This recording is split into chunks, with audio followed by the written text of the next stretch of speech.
ప్రభుత్వ విధానాలు అందుబాటులో ఉన్నాయి.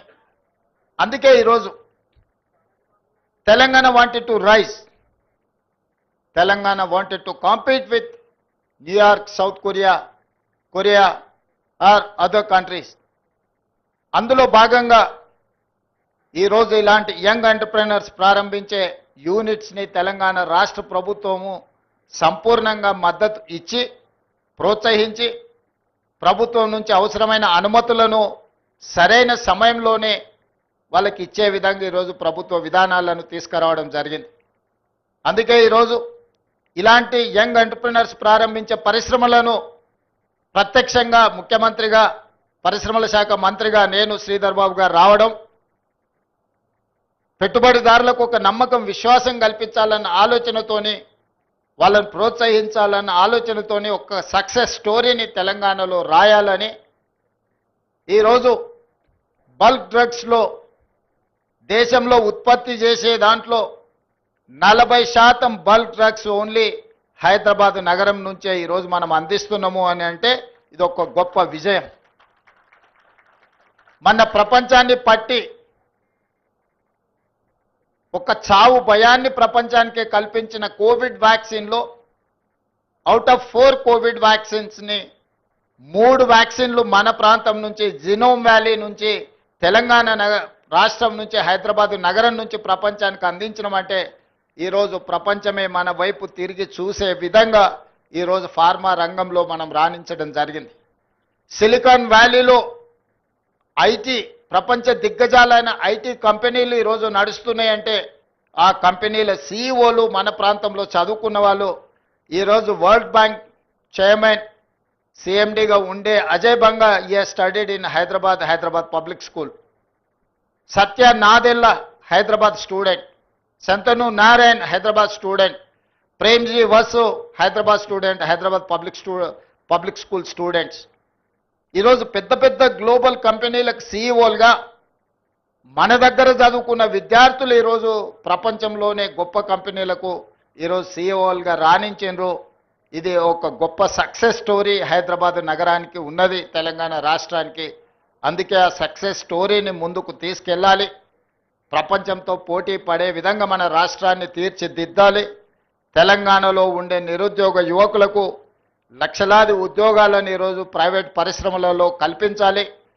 ప్రభుత్వ ఉద్యోగాలే కాదు, మిత్రులు శ్రీధర్ బాబు గారు చెప్పినట్టు తెలంగాణ రాష్ట్ర ప్రభుత్వము ఇప్పటి వరకు 75,000 ప్రభుత్వ ఉద్యోగాలు ఇచ్చింది.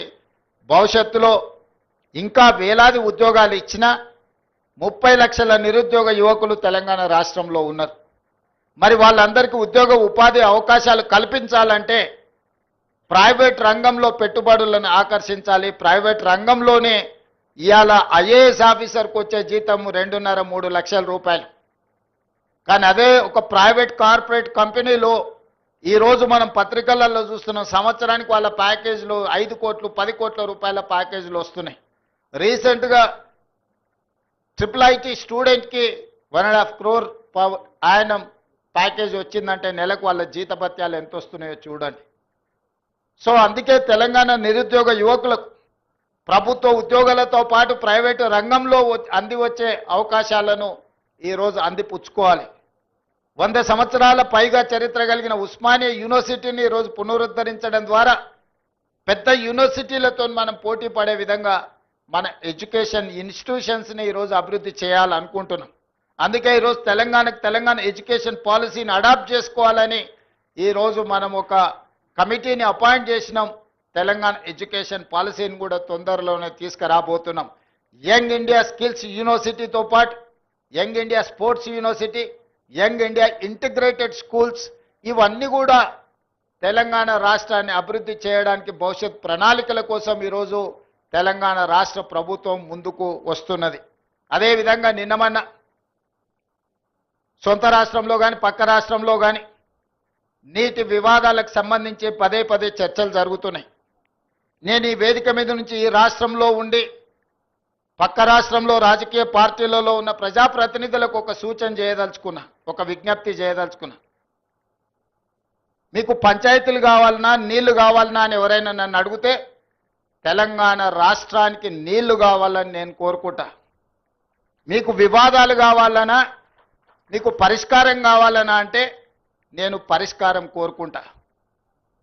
నీళ్ల వివాదం ముసుగులో రాజకీయ ప్రయోజనం పొందాలి అని మా ప్రభుత్వం, మా పార్టీ భావించడం లేదు. రెండు రాష్ట్రాల మధ్యలో ఉండే సమస్యల్ని శాశ్వతంగా పరిష్కరించాలి అని తెలంగాణ ప్రత్యేక రాష్ట్రాన్ని శ్రీమతి సోనియా గాంధీ గారు, కాంగ్రెస్ పార్టీ ఇచ్చింది. కాబట్టి నీళ్ల విషయంలో వివాదాలు, నీళ్ల విషయంలో రాజకీయ లబ్ధి కోసం ఆలోచన చేయొద్దు. రాజకీయాలకు అతీతంగా మనం ఈరోజు ఆలోచన చేసుకొని పరిష్కరించుకోవాలి. ఈ పరిష్కారాలకు చర్చలు ఒక్కటే పరిష్కారము. న్యాయస్థానాల దగ్గరనో ఇతరుల దగ్గర పోయి పంచాయతీ తెంచుకునే కంటే మనమే కూర్చొని మన సమస్యల్ని సామరస్యపూర్వకంగా పరిష్కరించుకోవాలనేదే మా విధానము.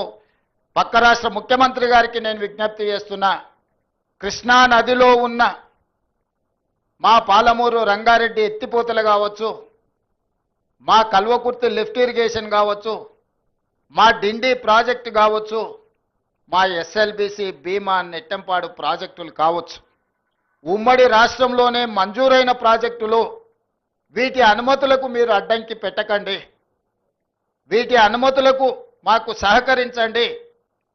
ఉమ్మడి రాష్ట్రంలో ఉన్నప్పుడే మంజూరైన ఈ ప్రాజెక్టులకు ఆంధ్రప్రదేశ్ రాష్ట్రం నుంచి అభ్యంతరాలు రావడం వల్ల ఎన్విరాన్మెంట్ క్లియరెన్సులు కానీ సిడబ్ల్యూసి క్లియరెన్సులు తెచ్చుకోవడంతో మాకు సమస్యగా మారింది. ఇవి రాకపోవడం వల్ల మాకు రావాల్సిన బ్యాంకులో నుంచి రుణాలు కానీ, కేంద్ర ప్రభుత్వం అందించాల్సిన సహాయం కానీ, యాక్సిలరేటెడ్ ఇరిగేషన్ బెనిఫిషియరీ ప్రోగ్రాంలో కేంద్ర ప్రభుత్వం 60% నిధులు ఇవ్వడానికి అవకాశం ఉన్న ప్రాజెక్టులు మాకు రావడం లేదు. దాంతో మాకు తీరని ఆర్థిక భారం మా రాష్ట్రం మీద పడుతుంది. ఇవన్నీ కూడా మీరు సహకరించండి. మీకేమైనా సమస్యలు ఉంటే కూడా మేము సానుకూలంగా ఆలోచన చేస్తాం. మేము వివాదం కోరుకో